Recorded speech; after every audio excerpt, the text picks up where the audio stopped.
Hi everybody, Rad Mom here. Welcome back to the garden.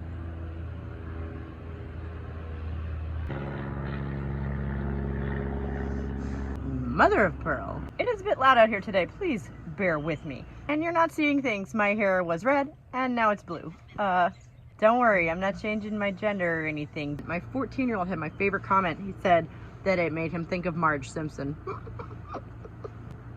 I've been called worse. What can I say? I love this color, this like indigo color. This is the color that I was hoping for.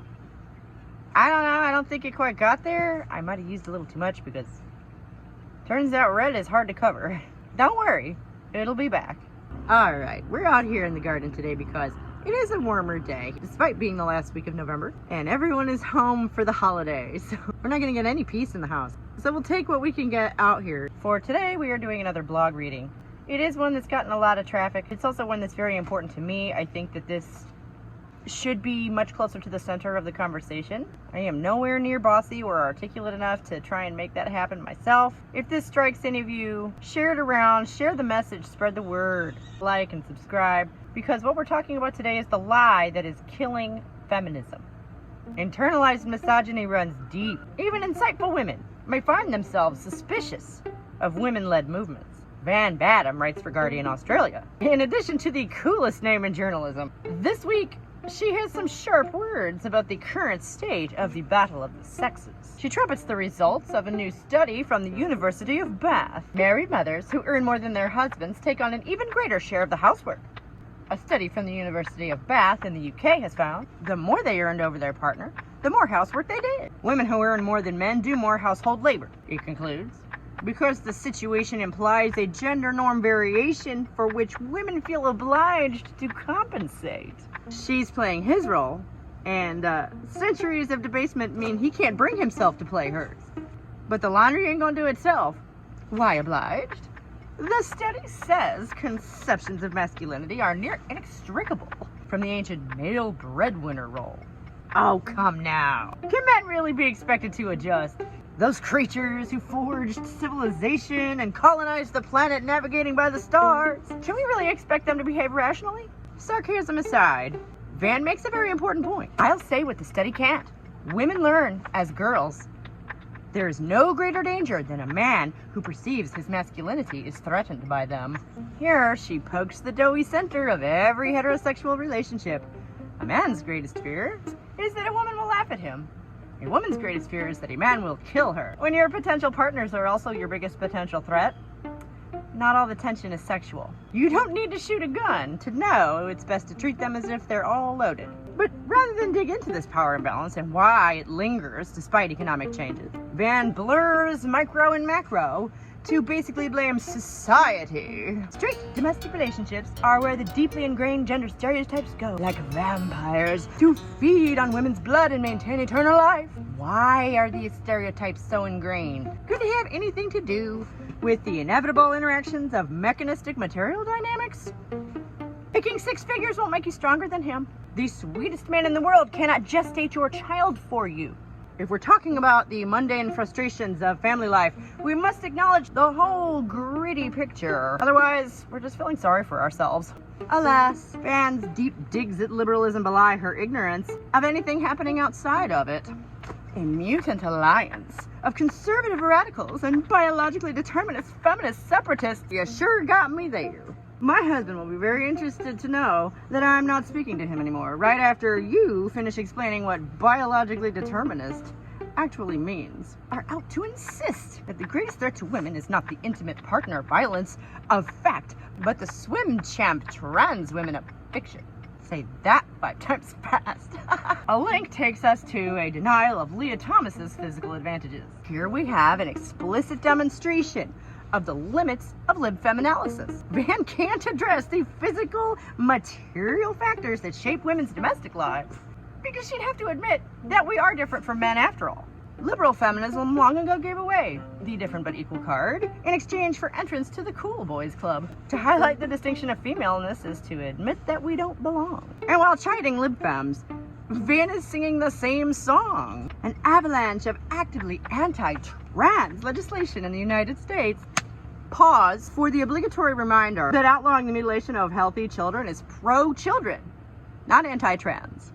Is not an over-there problem when its scare campaign talking points, always directed at women, are echoed both by Australia's conservative MPs and the ambitious boys of its liberal Greens. Leaving aside Aussie politics, it's pretty rich to complain about scare campaign talking points right after regurgitating one. Perhaps these campaigns are aimed at women because there's a movement afoot, Van, and there's always room for a smart woman like you. Dare I suggest that the aggressive scapegoating of transgender women by an invested patriarchal hierarchy is a cunning misdirection, given that more money and more power for the lucky few have still not provided women with gender equality in the home. Observations this astute tend to get a person labeled a conspiracy theorist. Who put the trans women there, Van? After so many feminist gains, why are we having to defend the very definition of the word woman in public discourse and law?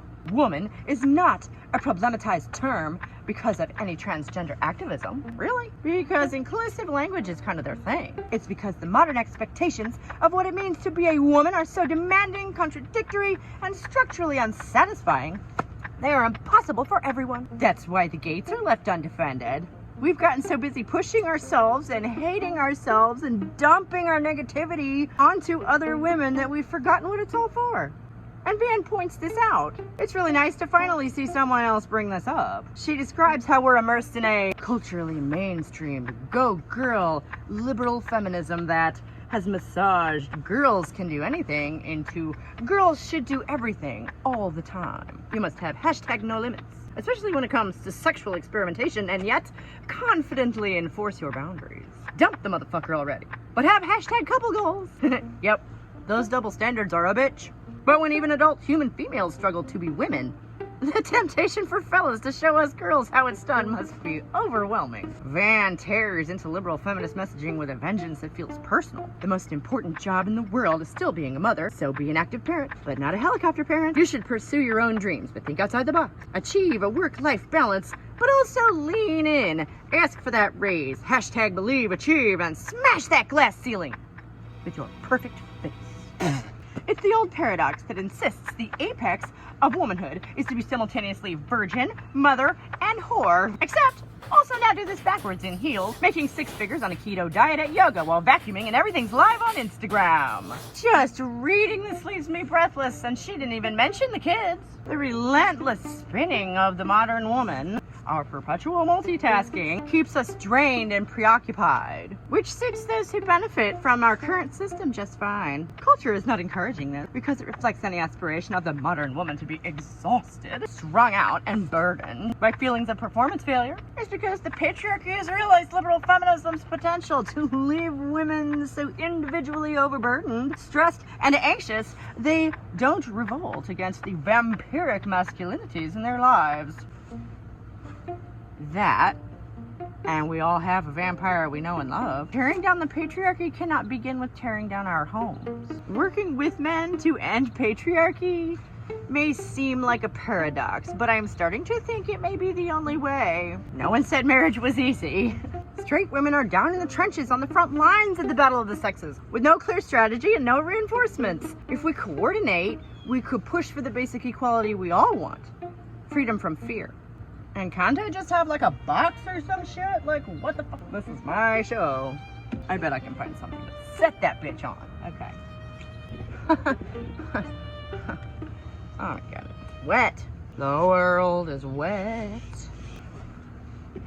Too many kids' movies for me. There we go.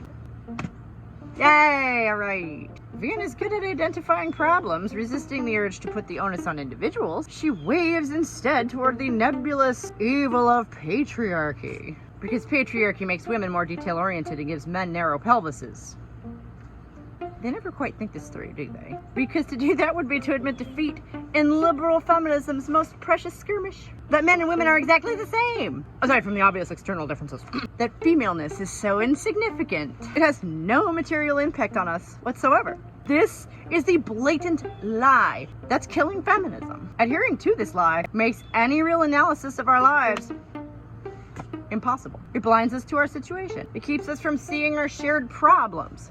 Giving in to this unearned ancient shame keeps us isolated and trapped in a man's world. Sure, a lot of the crap between men and women is cultural static, but a lot of that static emanates from hard realities of material existence that no amount of leaning in will change. Tuning out that static is important. Those of us on the front lines have a duty to trace it to its source and stop allowing ourselves to be distracted from what our instincts are telling us. This vital conversation cannot be had while smart women like Van Batten are still willfully ignoring the obvious.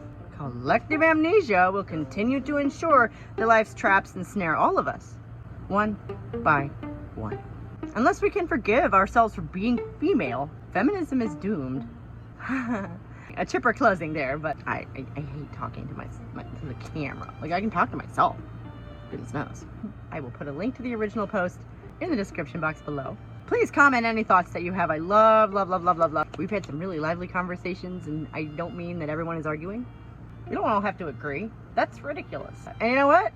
Sometimes it's good to be wrong. So this has been shorter today. It's been a hectic week. The kid's been sick. We had the holiday. So happy holiday season to all of my wonderful viewers. Thank you so very much. Seriously, sincerely, from the bottom of my dark little heart, thank you so much for all of your support. Let me know if you love or hate the hair, because either way it won't be around long. My hair grows fast. I hope you all enjoyed this little blog reading today. I promise we will go back to doing response videos next week. It's been such a whirlwind, and I'm just happy that my gear is functioning. So be sure to tune in on Wednesday, and I will see you then.